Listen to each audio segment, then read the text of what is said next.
मैं हूँ आपके दोस्त मन कुरैशी और मैं हूँ आपके दोस्त अनिकेत चौहान। तो छत्तीसगढ़ के बढ़िया बढ़िया गाना सुने पर और देखे बर सब्सक्राइब करो हमारे YouTube चैनल मंडा म्यूजिक।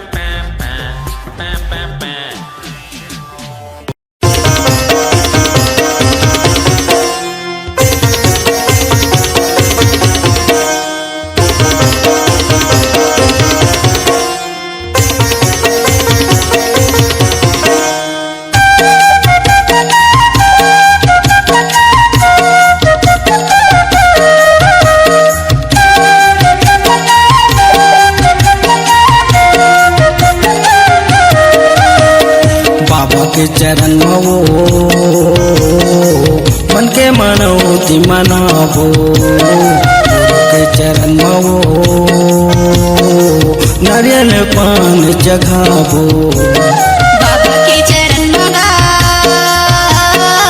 मन के मनौती मनाबो के चरण मगा नारियल पान चढ़ाबो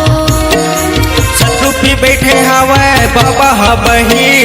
सतुपी बैठे हवे बाबा बही चलना माथ नवाबो बाबा के चरण मगा मन के मनौती मनाबो के चरण मगा नारियल पान चढ़ाबो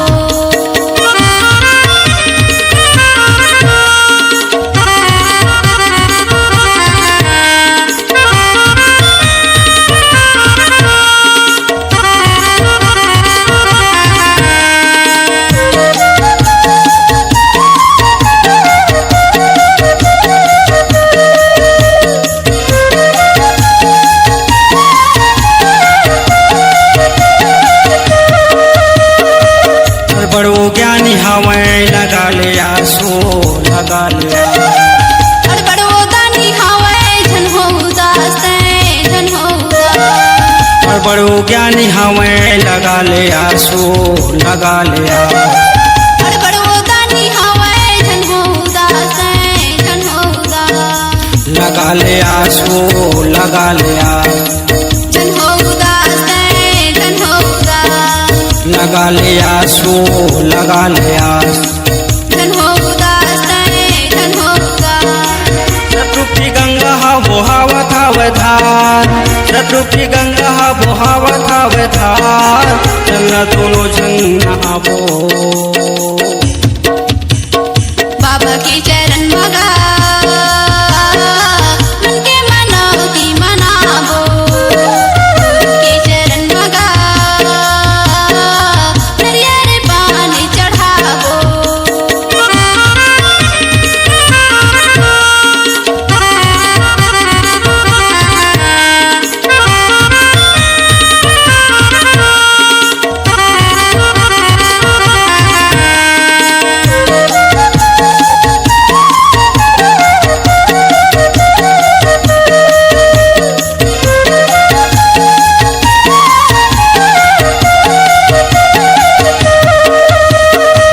सबके महिमा ला बढ़े दुनिया मगाबो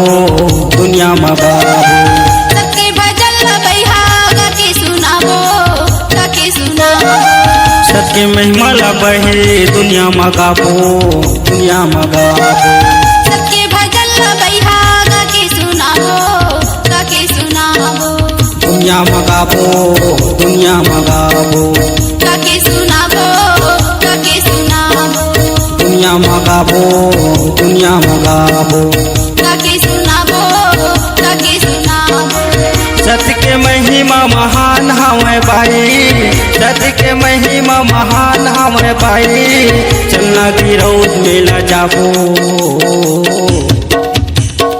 बाबा के चरण मगा मन के मनौती मनाबो के चरण मगा नारियल पान चढ़ाबो शत्रुपी बैठे हवे बाबा बही शत्रुपी बैठे हवे बाबा बही चलना माथ नवाबो